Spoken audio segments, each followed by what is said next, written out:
you got your vocal cords warmed up, everybody, let's go. Happy birthday to Ed. Happy birthday to you. Happy birthday to you.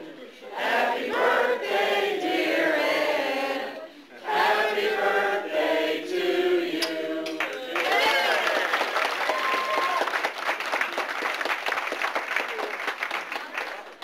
Okay, we got one more thing we're going to do. We're going to bring out the desserts and get that started, and then we'll get started with the rest of the program. Thank you.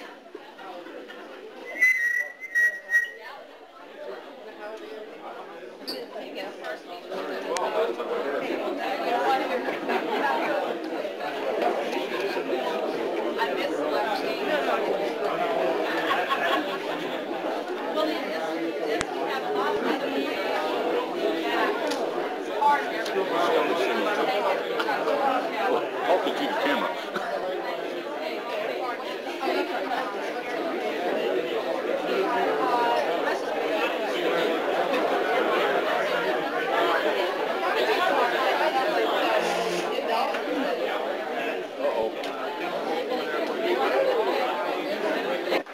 My mother, Catherine. My sister, Linda. My sister-in-law, Sandy Marie. And my brother-in-law, Lee.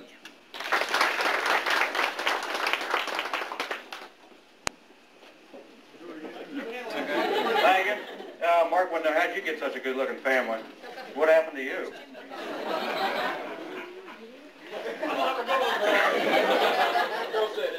Okay. I look like my father. Is that right? But he's not here to defend himself. Well, I don't know whether to say sorry about that or whatever. But we'll go ahead and get started with the presentations. I'd like to start off with Major Hancock.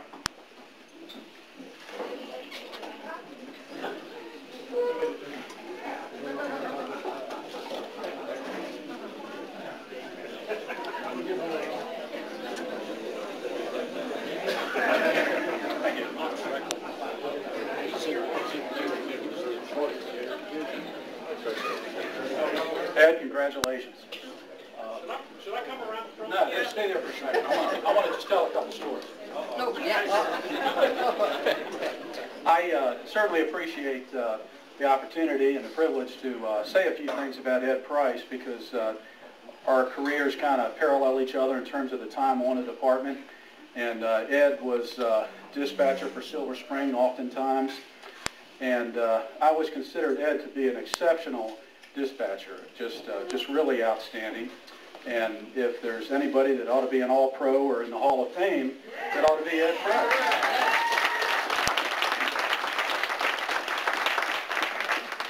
He used to come down and ride along with me, and we get in trouble and just have a real good time. And if there was a Hall of Fame for unusual sayings and unconventional ways of communicating things, Ed Price would kind of head up in that too as well. And Ed would come up with some very unusual sayings. I can remember him saying, "Car 10, are you out there anywhere?" And I don't know if you remember the Buzz Inn, Ed, down in Silver Spring. It was down near the Tasty Diner, and we used to have a lot of bar fights down there, and they really get out of hand. And oftentimes it was kind of a fun place to go in and clean up. And instead of Ed saying to me, my car number was 305, say 305, you have to fight at the Buzz Inn, Ed would say, "Hey Joe, why don't you head on down to Buzz Inn? They're going through a major renovation." And of course that meant chairs and tables were flying and bodies and everything else. But that was just the way Ed dispatched. And another one I remember Ed saying is, "Joe," he said, "the folks are getting a little restless at 1020 Quebec Terrace. You want to take care of that?" And then I recall a family fight one time too, where the Jones were apparently involved in a family fight. He said, "The Jones are at it again. She's hitting him with an electric beater, and he's hitting her with a whiskey bottle." So, Ed always gave us the details that we knew. But he always added a lot of humor to the job, and I certainly appreciate that. And I think probably one of the most important calls that I had ever received on the job was from Ed back in July 14th, 1972. And my wife was overdue with our second daughter, Jessica. And I was working midnight shift and was out there about 4 o'clock in the morning. And I had instructed Nancy to call a certain number if she went into labor. So she called EOC at the time, and Ed was not only dispatching but answering the phone, and with his typical response, you know, County Police Price. And my wife said, "Hi, I'm Officer Hancock's wife, and I need to get a message to him to have him call home." And Ed said, "Well, ma'am, our regulations say we can only do that if it's an emergency." And my wife said, "Well," she said, "I guess it's not really an emergency." She said, "I'm in labor, and the pains are really getting pretty close." And Ed interrupted her real quick, and he said, "Ma'am, that's an emergency." So he started calling me. I was on a traffic. It's funny. I was on a traffic stop in front of Blair High School, right next to Erder's Market, at 4 o'clock in the morning. And we didn't have portable radios, and I had my radio turned up. And he called me 4 or 5 times and was really getting ticked and bad-mouthing me to my wife over the phone. He's probably out there sleeping and all these other things. And finally, after the 5th time, I got to the radio, and Ed gave me the 1086 to go home. But I think he was getting pretty frustrated to the point that he was ready to leave the console and go to Wheaton and take my wife to Sibley. But Ed, I think, gives all of us a lot of really great memories. And our profession in police work and being a technician and dispatcher is really serious business. But sometimes I think we take ourselves a little bit too serious. And Ed just had the right amount of humor to kind of keep things in perspective, and I think he has a great perspective on life. And Ed, I consider it an honor to be able to say thank you, congratulations. I think one word that I know is very important to you is the word partner. And the partnership that exists between dispatcher and police officer is really important, and I know that was a real priority for you, and you did everything you could to ensure the safety of the officers out there. And I wish you the best in retirement. I hope that you're richly blessed for the tremendous donations and investment of your life into this department. Congratulations, and I'd like to present this to you. It's from the Governor, Governor William Donald Schaefer, Governor of the State of Maryland, to Edward S. Price. Greeting, be it known that on behalf of the citizens of the state, in recognition of your 26 years of outstanding service with the Montgomery County Department of Police, in honor of the dedication and professionalism you have demonstrated throughout your distinguished career, and as an expression of our admiration, gratitude, and sincere best wishes on the occasion of your retirement, we are pleased to confer upon you this Governor's citation, signed the 10th day of December, 1993, William Donald Schaefer. Ed, congratulations.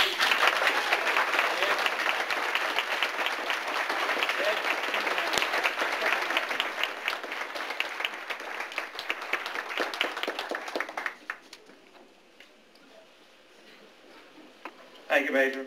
Some of us know about Ed's comments he likes to make from time to time. Sometimes management doesn't care too much for him.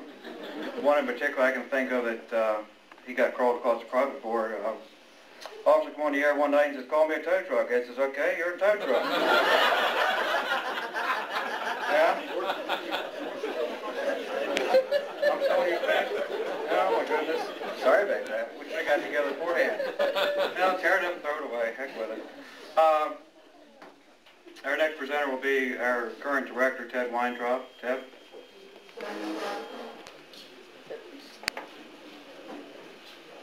Yeah, you're going to...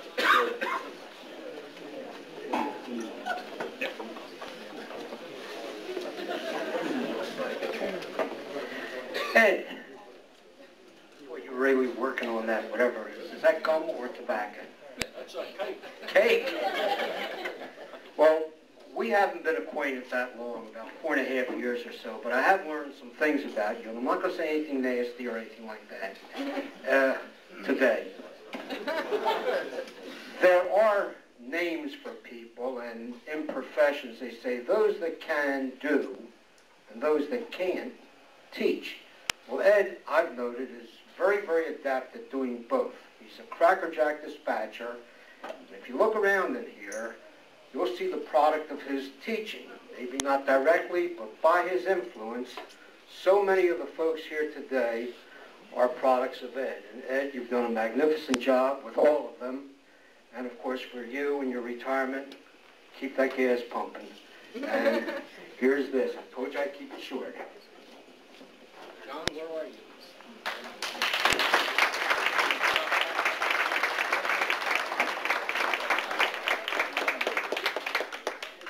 You finished? I was back here talking. Shut up. Thought you were going to get long-winded. Thank you, sir. Look at the camera. Look at the camera. Thank you.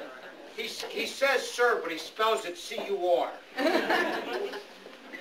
Okay, we have a couple people that came to us and said that they'd like to say a few remarks about Ed, to Ed, or whatever. So at this time, I'm going to insert one of those right at this moment. Gina?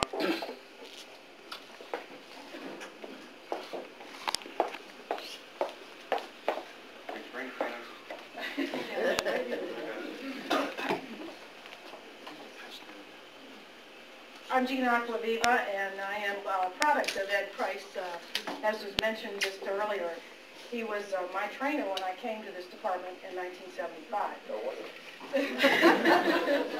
And I'm pondered where to begin, what to say about Ed Price. I mean, without question, as we've already acknowledged, he's a legend in his own time. And we've got a lot of memories. A lot of us can remember a lot of things about Ed. And there are so many things of professional note, it's really uncertain where I'd like to bring something out to light. There's a lot of funny stories that we can remember, but there's a lot of other important things that I need to mention. You're not going to get mushy, are you? No. It's going to be difficult not to. I remember in past conversations with other newer employees, you'll be sitting there having a conversation, and you'll say, well, were you working when Leonard Cease was here? Were you working when Ferguson was here? And they'd look at you with this blank stare, and they'd say, no. Well, it won't be too long, and not too far distant future, we're going to be saying the same thing about Ed Price. And what are we all going to say? That we want everybody to know just what Ed meant to us and who exactly he was. I then realized what a privilege it was to meet this man. And to be touched with his friendship.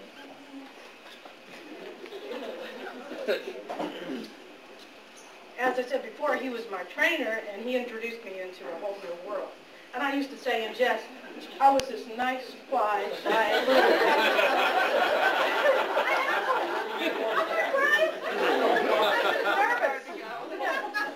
I used to say in jest, I was this nice, quiet, shy little Italian girl, nobody bothered me, and I didn't bother anybody, and then I met Ed Price.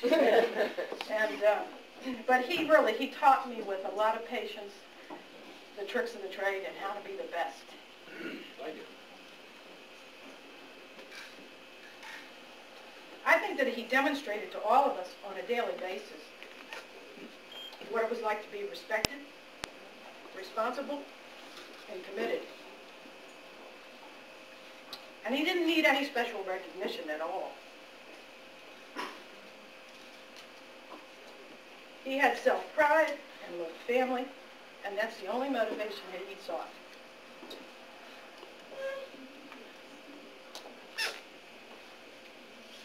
Excuse me for just a moment, I'm sorry. Said I wasn't going to do that. He demonstrated the responsibility of ensuring that both citizen and officer were safe. He showed us all the commitment, daily illustrating to everyone how everybody on this department was important, that we were all in this thing together. That's one thing he always said, we're all in this thing together. And he did it with his unique humor that we're all familiar with. I recall a story one night in the old EOC, we were in downstairs and we had the track. And long ago, the Washington Bullets were playing somebody in some championship game. And old Bernie Keller came in from his break, and he put on the back of the card, 101 to 84 Bullets so far. He was done up the track, and Ed was working a Rockville console, and back then we were in numeric car numbers. So Ed took a look at it, and he says, okay. And he says, car 101, 101, and he says, 84 bullets left so far. Does that make sense?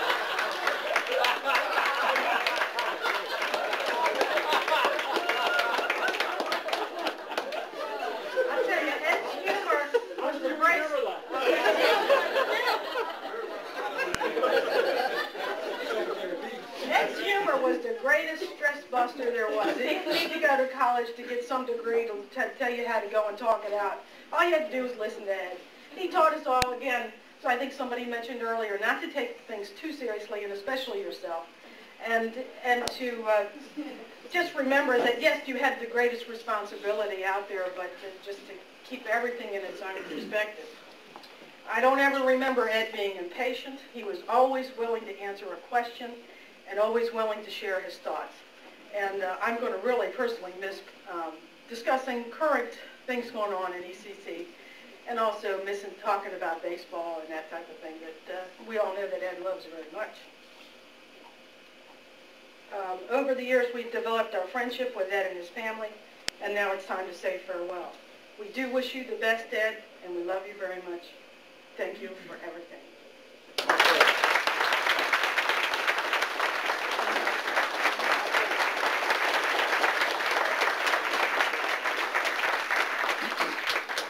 Thank you. You guys are leading me in from one story to another, stories over the past. We had one officer that was going to be here, but the academy said, no, you're going to school today, so he couldn't be here. Eileen says I couldn't really do this story because only he can do it justice, but I'm going to do my best.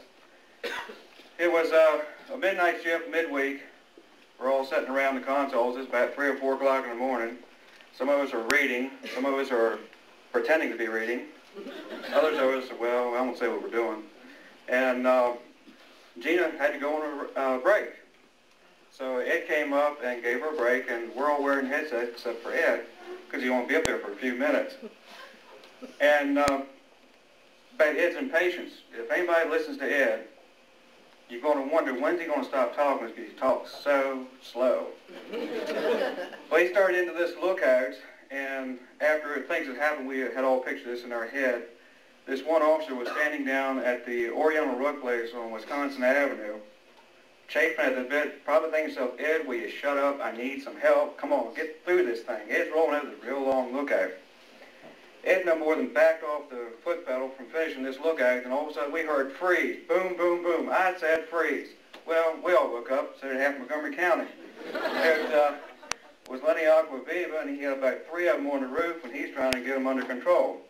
And Lenny just said, Ed talked so slow that he just wanted to come through that radio after him. So with that, we'll go on to our next presenter. At this time, I'd like to call Jimmy Hartnett, the 4 to 12 supervisor.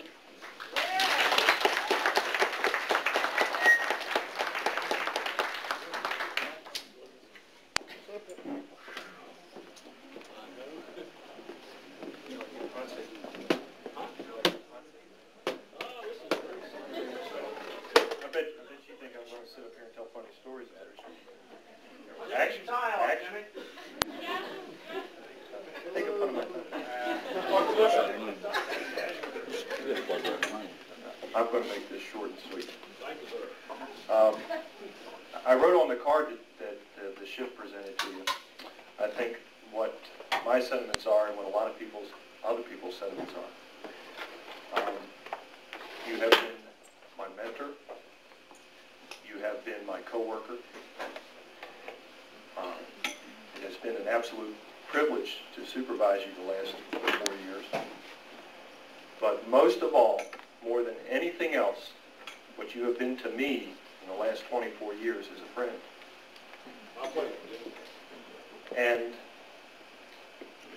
no matter how busy we were, no matter how often I was pulling my hair out, or the people around us were pulling our hair out, there was Steady Eddie. Steady Eddie, just taking them one at a time. You can only answer them one at a time. And you did your job, you did it well, and no one can ever replace you. Congratulations. Thank you very much. I have here, I don't even know what I have here. I have to open this up to see. I go on. I won't bend it. This is a commendation from the Montgomery County Council in Montgomery County, Maryland. It's a proclamation. It says, whereas Edward S. Price Jr. has rendered dedicated and exceptional service to the citizens of Montgomery County for 26 years, and whereas Edward S. Price Jr. held the position of Police Technician 3 in this Montgomery County Police Communications Division, at the time of his retirement and has served with distinction in that post. And whereas Edward S. Price Jr. is widely respected by his peers and superiors and the community for his excellent performance and professional accomplishments as a member of the Montgomery County Police Department, now therefore be it resolved that the County Council of Montgomery County, Maryland hereby proclaims its commendations and gratitude to Edward S. Price Jr. upon the occasion of his retirement and joins with his friends and colleagues in honoring him for his contributions to the welfare of his fellow citizens in Montgomery County. Signed this 12th day of January 1994, William E. Hanna, Jr., Council President.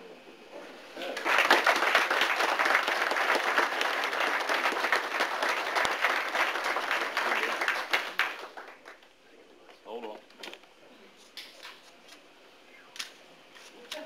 Not supposed to look away, Ed. Thanks, Jimmy.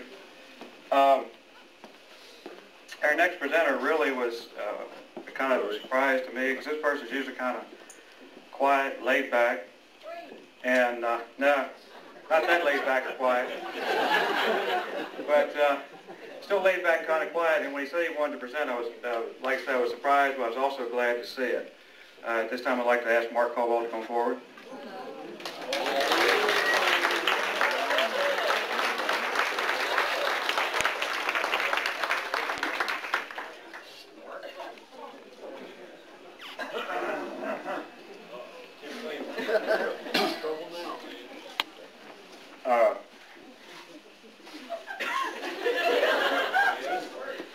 Actually, when Granny came to me and said, one of us old people have to get up there too, and she didn't want to. She said, I'll start crying. So I hope I don't. Thank you. Actually, there's a little apology comes with this, and they figure we're so close to the same age that you'll accept it from me. We worked on getting this flag, or a flag, and Granny made several calls, but we tried to get one from your era. But they finally told us that they didn't care what we wanted it for. They didn't have any more with Stars of the Circle. So,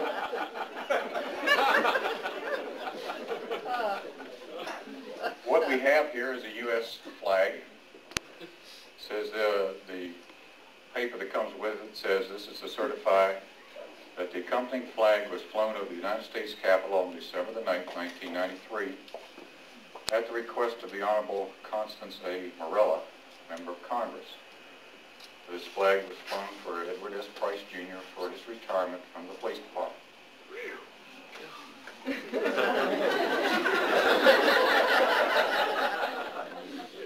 You impressed? Yep.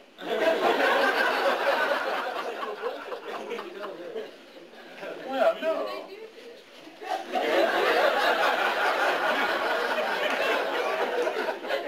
You recognize this, right? Yeah. And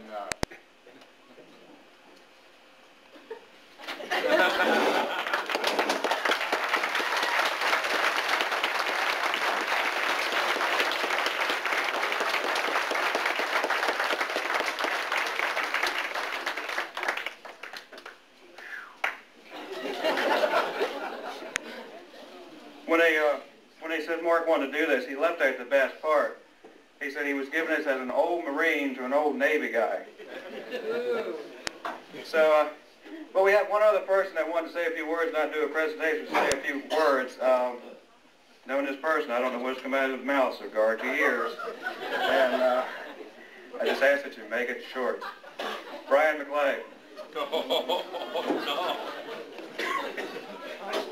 Hey, no problem, anytime. Let's see, I got my notes here. First of all, for those that would remember and not believe, do you need a bushwhacker's license to go body booting in the Susquehanna Flats? Now, wait a minute. Here out of the Natural Resources Wild Waterfowl definition section, I have body booting, bushwhacking, and sneak boating, in case anybody doesn't believe it. Mark has a picture of a sneak boat. in an old hunting book somewhere. Let's see. Ed used to give lookouts for UFOs and say the last direction to travel was straight up. For a citizen, the quickest way to get from point A to point B was a Learjet. Or an automobile. Usually it was a Learjet. Fastest way. Fastest way, that's right. Where'd John Crable go? He rained on my parade a bit. The tow truck that he was referring to was me. Years ago, we were working midnights. Freddie Weinmiller came on the air and needed a taxi cab, and he said, "Ed, would you call me a taxi?" And Ed's response was, "Not on your life."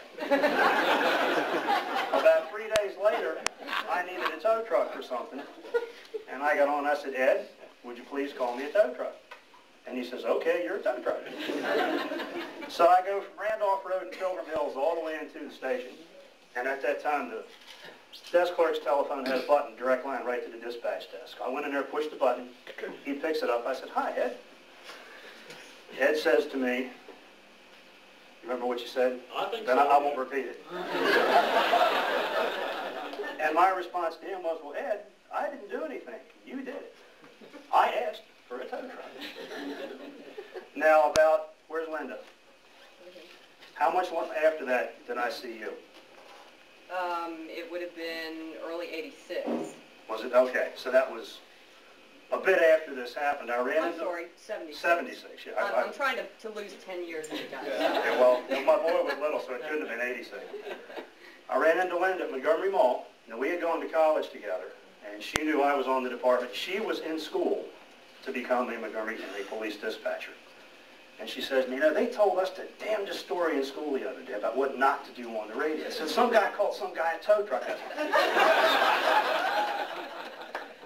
But anyway, before I retired, I did my last stint up there in the OC, and I think the highest compliment paid to me, somebody came to me and said a friend of theirs had a scanner and listened to the police calls all the time, and said that I sounded a lot like Ed Price on the air.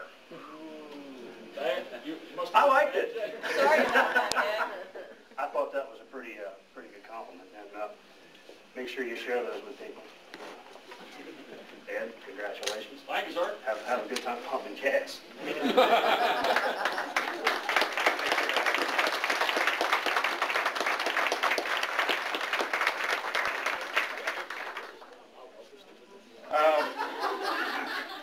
We got one more person that wanted to say a few words that I didn't know about, but just now. So at this time, I'd like to bring him forward. Ed Beagle, I believe you pronounced his name, from ADT Alarm Company. Ed?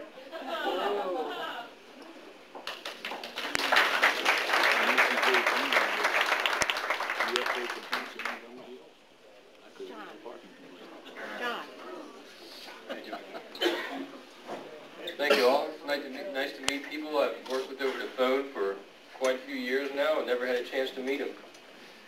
The only thing I can say is it's been a pleasure working with Ed over the telephone. It's nice to meet him. I must have talked to him hundreds of times, and the thing about it is he's always been in a super good, motivated, cheerful mood, and that's been an inspiration for me, and I appreciate it, because it's hard to conduct business on the phone and keep in a good mood a lot, and good luck, Ed. Thank you, sir. I really appreciate it. Thank you.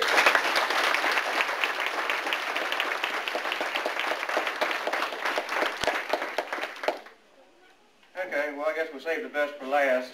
The last presentation of the day. Starts the evening, wrong hours. Trent Bishop, 4 to 12 shift.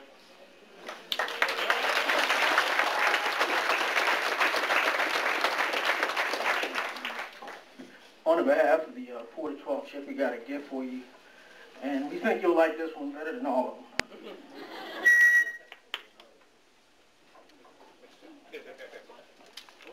You gotta open it.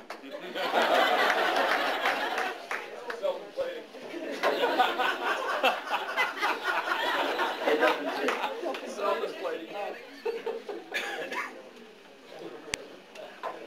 Granny says just got the ribbon.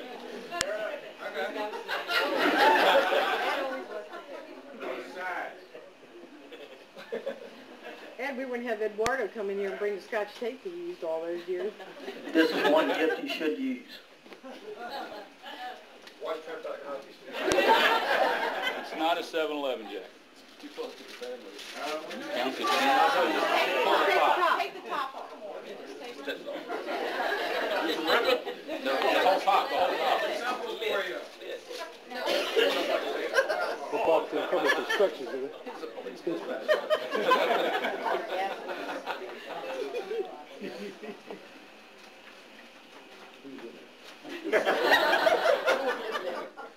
Okay, we got a T-shirt that says, goodbye tension, hello pension.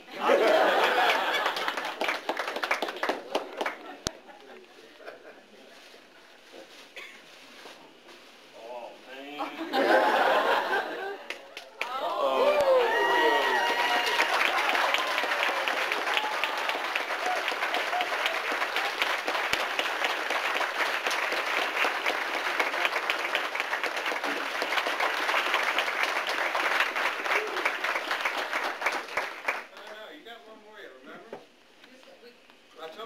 Did he come yet? Well, we got another gift for you, but I don't know where it's at. Hadn't got it yet. When it gets here, we'll make sure you get it. Okay, thanks, bud. Been nice knowing you, boss. Nice working with you. My pleasure. My pleasure. All my I love you.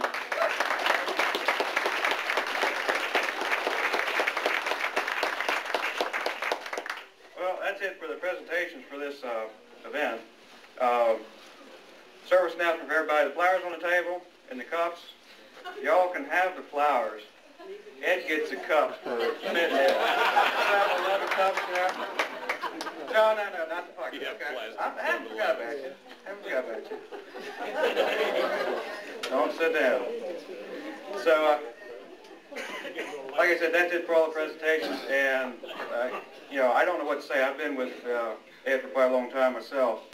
One of my experiences on the radio with him, I was in training, and at the time of my training, I spent one night for 4 hours on the radio with Ed. That was my radio training time, from 4 to 8 in the morning.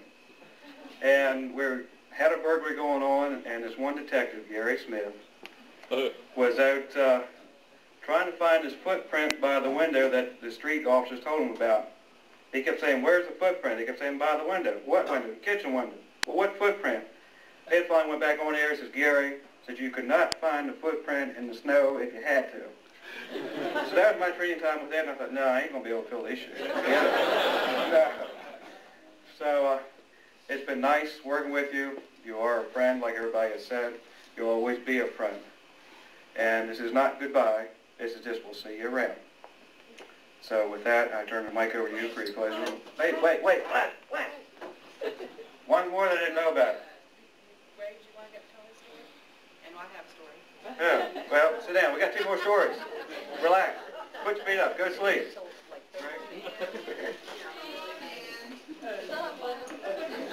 Well, Ed I've known for some time, but over the years I've called him the Red Man. And a lot of people know why we called him the Red Man, because he used to like to chew a little bit here and there. But there was another officer that we worked with over the years that he became a sparring partner with, a verbal sparring partner, and his name was Pete Frinkle. And him and Pete Frinkle used to dream up what they were going to say, I think, 24 hours a day until they got on the radio. And one incident, he called up and, Ed put out a call for check for the turkey loud noise of a turkey scratching on some island out of Poolsville, Sycamore Island. So old Pete spent the next half an hour or whatever thinking about what he was going to say back to him. So he got back on the air and said, "Be advised, there's no turkeys out here scratching. The only one I can hear is the one on the radio." And the other story that they had was the same type of thing. Is we were riding around up in Poolsville, and so Ed gets on, and we were the 117 car, and he says, "117, would you 1012 at Sycamore Island?" And that was to check the weather. And that night it was very cold, needless to say. So here again, we ride around for another half an hour with Pete thinking about how he's going to respond back to Ed. So he gets back on the radio and he says, "Be advised, dispatcher, I cannot determine what the water temperature is, but the air temperature is enough to freeze off a certain part of your anatomy." And that's the way they would go back and forth. But he was really something to work with, Ed, and he's been a really pleasure, having this time with you, and we wish you the best anyway. So. It was all mine. Take care.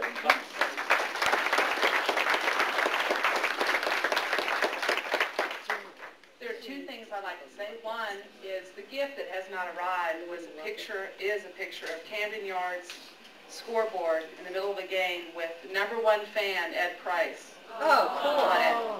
And it's a picture of Camden Yards from behind home plate, game in progress, with the scoreboard saying #1 fan Ed Price. And that is en route, and we are so sorry it didn't come. How did that happen? I ordered it. Magic, Ed. Magic. Everybody, you hear cries in the back for stories, and as Gina said, the stories, and she has another one she may come up and tell. We have so many stories. You can't go on. One I think of right at the moment is Channel 9 News came down when we were in the new ECC to do a piece on us. And the reporters were so taken with Ed. And they had film. When it was finally shown, there was only a small piece of Ed on there. But they came to me. I was working that night and ended up doing most of this talking on the piece. That they filmed Ed, I want to say probably half an hour and 45 minutes of Ed just standing there telling his stories, what he's been through. Unfortunately, most of them could not be put on television. The Bushwhackers license that Brian took from me was, he used that on everybody. I want to say probably every poor soul who didn't know the answer was hooked on that one. Mine comes, I'm a prodigy of Gina. And Gina went to a Maryland game, and it was early on a Saturday morning, and Pee Wee Reese, who was not here, was working out in Silver Spring, and Ed was watching me for Gina. And Ed just leans forward and says, call 309. And so I called 309 and looked at him. And he said, now ask him if you need a Bushwhacker's license for bodybuilding on the Susquehanna Flats. I just looked at him. I went, what? And he got stern. He said, ask him if you need a Bushwhacker's license to go bodybuilding on the Susquehanna Flats. And I still was stunned, and he started getting really stern with me, so I mumbled through it, and you heard somebody laughing, which was Pee Wee, and he came back, and he said, provided you use a sneak boat. And that's the whole thing, which is the end of it. And here I am, a rookie who, at the time, never thought it was funny. Didn't know what was going on, but of course Ed had a hoot and just laughed hysterically because he had gotten me. And we have stories, of course, with retirement, you sit up and you just talk about the stories. Unfortunately, a lot of the new people didn't... What, Becky? That's what I was going to bring up. A lot of the new people, Ed kind of calmed down after the years went on. We talk about our poor maintenance man, who all the old shift one. There was this poor man who came in every morning and would clean the old EOC. And he would come in about 6. Wasn't it about 6 he'd come in? 5:30. And Ed's mission in life when we were working midnights was to torment him. He would be vacuuming back in the old 911 switchboard area, and we were even thinking of having a contest who could imitate Ed the best. And Ed would sit down and pull up his pants and bite his tongue and pull the plug on the guy. And the guy would hit it, look, take it apart, and as he started walking back out, because he didn't have anything to do, Ed would plug it back in. And this would go on for 30 minutes. One time Ed put Scotch tape all along the front door as you walked into the old EOC, and the guy didn't notice, and of course we just waited in breathless anticipation. This poor victim would hit the door, and immediately he was racked with tape. But I think the best one of all was in the old maintenance closet. This poor guy would go in and open the maintenance closet and take out his supplies. One morning, Ed hung himself in the maintenance closet. He literally had himself hanging up there, had himself raised. And I was not there to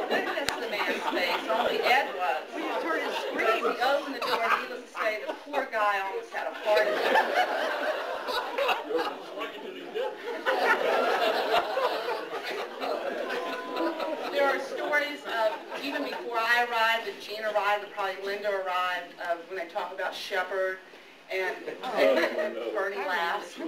They used to turn out the lights and throw cherry bombs when the poor people were in the bathroom, give them hot foots, light the newspapers on fire. What? Flaming toilet paper in the track. You folks who never had the distinct pleasure of working with the track. It was wonderful because you could send all sorts of nasty things up the track, and usually they were on fire. Yes. Vaseline on the back of the cards. Yeah, Vaseline on the backs of the cards. So, you heard the tick, you just reach and you'd be like, ugh.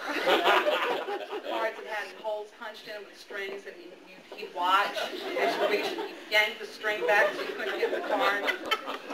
The stories for Ed are endless. And another thing I must acknowledge that I think PJ is a member of this club, and I don't know who else. I think Jimmy, you had one. Ed is the father of our children, and that is that we have products of his kitties. And I still have my 2 cats, I think the only 2 living, in which I'm eternally grateful, of course. And we truly appreciate the uniqueness of the man that we are saying goodbye to today. We all have stories, and as Gina alluded to, that's how we remember him. I feel sorry for those of you who did not witness some of the wonderful things he did. He was an abject, as you can tell with the orange and the tickets, Orioles fan. I mean, just an Orioles fan to the hilt. He could rattle off baseball trivia to no end, would read his books. And I remember when Trivial Pursuit was a great big thing, and Ed would go, no, I don't want to play. We really couldn't play, but we'd read the questions. And that's when we truly saw the depth of his intelligence and the total all-around, no word to describe what Ed was. Because he'd stand in the back and he'd read a question, and he'd have the answer. But he wouldn't want to play, oh, no, I don't have the answers. But you really saw in everything that he did all the wonderful things that his life brought to us, of which we are eternally grateful. And I will miss you deeply.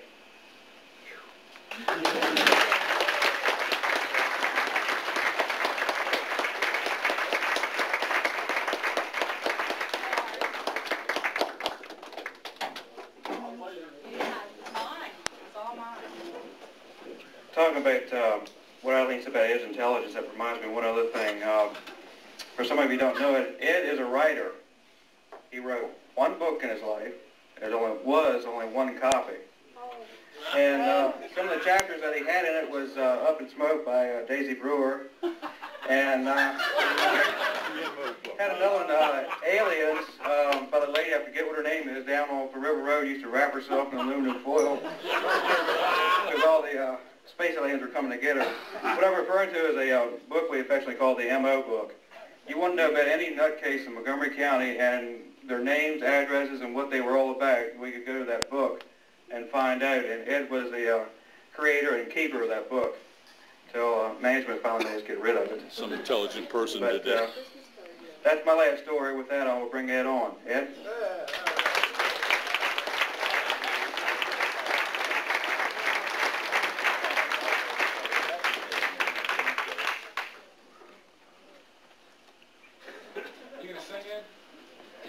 I don't want anybody to leave. I can't sing.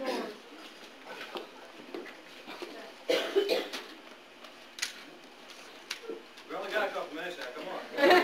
Take your time. Well, this has really been great, and I think you're only as good as the people around you, okay?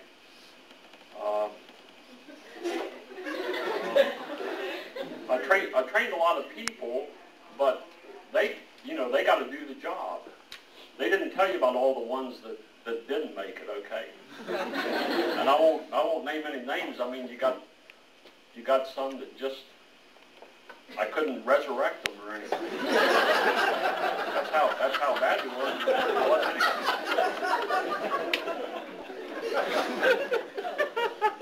And I don't think you folks know what you're doing.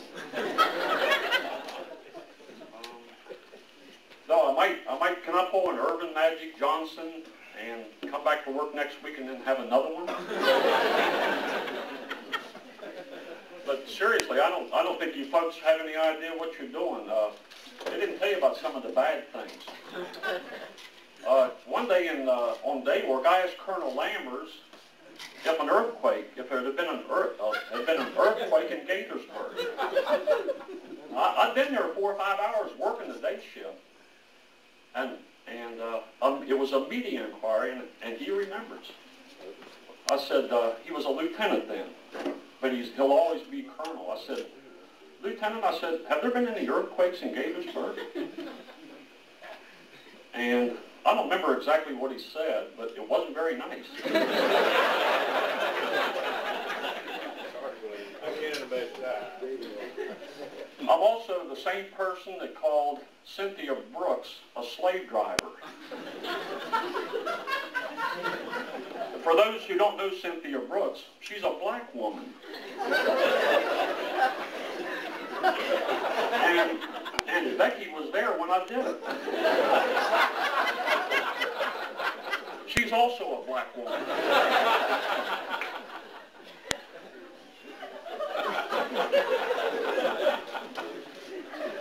I'm also the guy that used profanity on the state teletype system.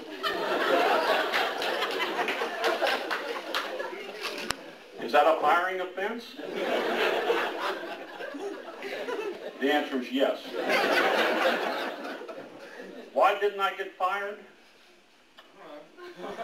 I guess I was lucky, but I was dumb enough to tell the truth when they asked me about it.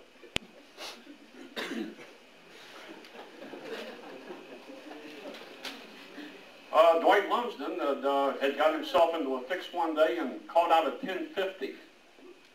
It's one of our signals for an officer in trouble, and they're getting the shit beat out of them. Okay?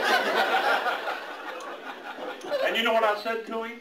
I said, are you 1015?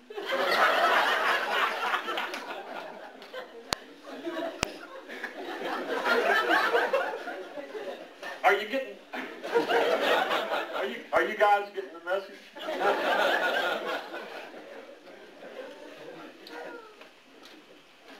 Jack Ham, he was one of our captains in charge, and he called me back to the office one day.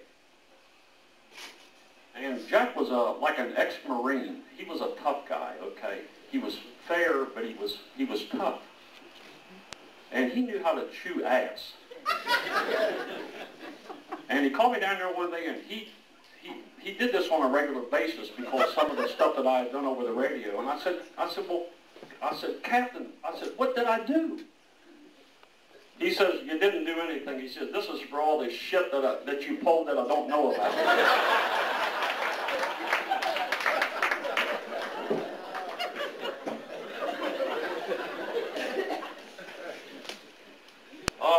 Gina told the bullet story. The card that came up with the basketball score on it. Well, she didn't tell the whole story. I got called down to the office on 3 different occasions. They were trying. This was one time where I did make an honest mistake. But I got called down to the office 3 times, basically trying to get me to confess to the one thing that I didn't do. But it really happened that way. And John had mentioned the M.O. book. The M.O. book was interesting because it got called something on the radio. They called it the Ed Price's Funny Farm book. And the wrong person heard the transmission, so I think it was Lieutenant Bill Henderson. Is Bill here? No. Bill said, Ed, put the scissors to it. So I did. I took it. It was a telephone address book that we started up to let officers know about crazy people at certain addresses. We have all kinds of good shit in there. Well, the next day, I come to work, and they called me down to the office and chewed my ass out for tearing it up. But it was Lieutenant Hobday that chewed me out, wanted to know why I tore it up. And I said, well, I think Bill was a sergeant then. Yes. I said, well, Bill told me to do it. So I said, work it out with him. Okay, now, Now there's a rumor going around today, and it's a rumor that I called in sick for my new job to be here.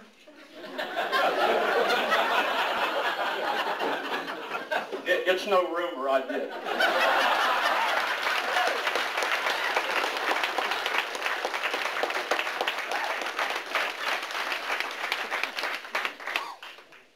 Now some of this is old stuff. Did I tell you about my new job? No. I got a job with a cab company. Yeah, I started like last week. I got a job with a cab company, and they put me in as a call taker. And the guy, the first call I took, he says, "Could you?" This is old business. See, they stole some of my material. He says, "Would you please call me a cab?" I said, "No problem. You're a cab." Well, it didn't work out as a call taker, so they put me in a taxi cab. Okay, and I'd be going down the road and I'd see a car wreck and I'd call out with a code 53, and they never would see it. They never said anything back to me. I couldn't figure out why I wasn't. And then I kept calling 3 Adam 10 and 5 Mary 5, 2 Baker 2, but they would never answer. I'm still trying to get it figured out. Kubichibaba. Kubichibaba. Bill Patterson knows about that, some of the old timers. Anyway, they put me back on the road, and they sent me down to pick up a fare at 1600 Pennsylvania Avenue. The guy said, "I want to go up to Camp David up at Catoctin Forest State Park." And I know where that is because I live close to there. And on the way up, he said he was like interested in doing some hunting and fishing in the state of Maryland. And he says, "Do you mind if I ask you a question?" I said, "No problem, go ahead." That's one of my standard lines. He says, "Do you need a bushwhacker's license to go bike?" I said, "You sure do, provided you use a sneak boat." "Thank you very much." I said, my consulting fees are $2,000 an hour. Can you just take it out of the national debit? They'll never miss it.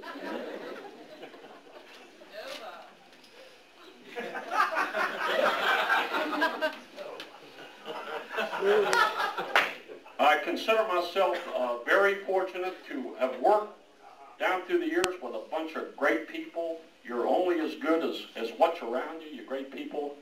I couldn't even begin to read off a list.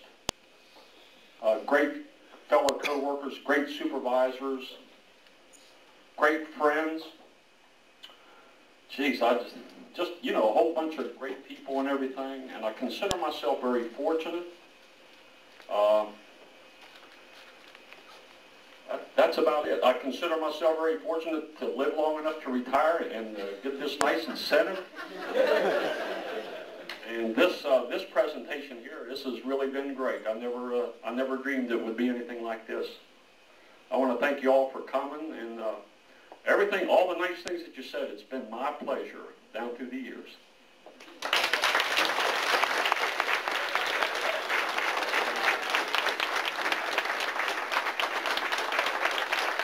Thank you. Thank you very much.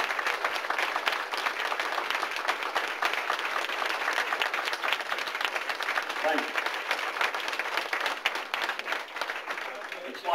It's like an EOC Hall of Fame or an EC. It's just been tremendous. Thank you all very much.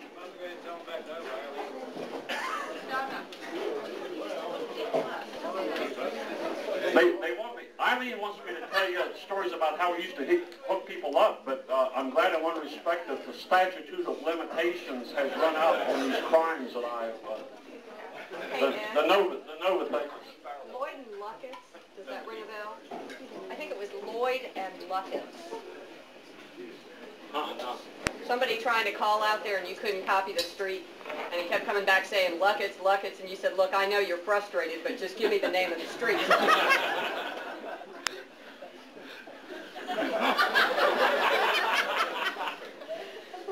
I could tell a bunch of stories, but I don't want to get into anybody's time. I know that the 4 to 12's got to go to work and all that. Come on, Ed. Go ahead, tell them about hooking them up. Huh? Go ahead, tell them about hooking them up. Do hooking them up in the baptism. Okay. Okay, well this hooking up thing was something, back then on the midnight shift, there were times when we didn't get calls. We maybe get 3 or 4 calls a night. And for entertainment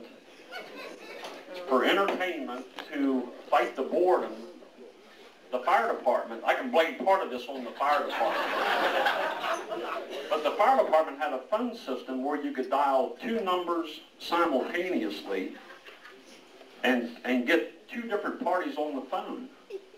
And you always call them like at 4 in the morning, get them out of a good deep sleep, get them real good and agitated, and then just sit back and listen to the conversations.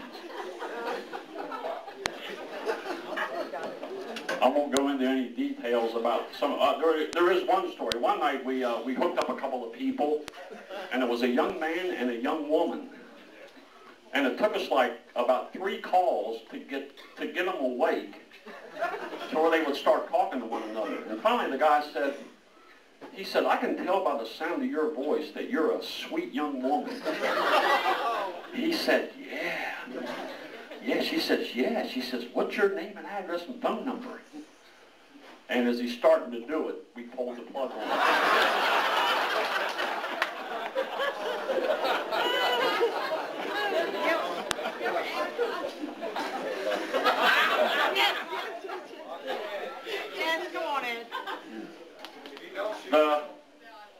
The Chevrolet Nova stuff is funny, but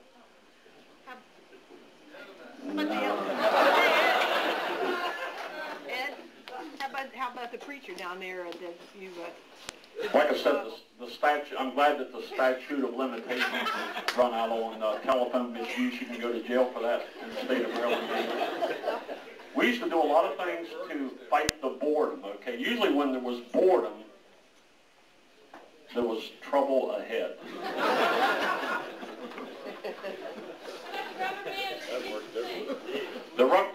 I was telling a guy at my new job yesterday about how we used to put a rubber band on the squirter in the kitchen. And you always tried to set it up, and you tried to anticipate your victim. Because everybody pretty much had a routine. So one day I went over and I rigged it. You know, you could put a rubber band on the trigger and then point the, whatever they call that thing, toward the person. And I set it up for George Smith, who was a fire dispatcher. But George didn't go over. Arnold Shepard went over. And Arnold was one of these guys that, you know, when some people, they turn the hose on, turn the faucets on, they do it like soft. And then some people will turn it on, it's like medium. And then some people want to get their money's worth. They turn that son of a bitch on all the way, right? Well, Arnold was one that turned it on all the way. And he went over there to do something, and he turned that faucet on, and it was full blast. And it hit him about the middle of the chest. And he just stood there. And he was soaked. Sergeant Hobday sent him home to get on a dry uniform. And the next morning in roll call, they were slamming doors. When the doors were being slammed, you knew you were going to get your ass chewed. And Bill Hobday said, "If I ever catch the son of a bitch that did that," he says, "I'll personally fire him right on the scene." Thank you all so much. Really been great.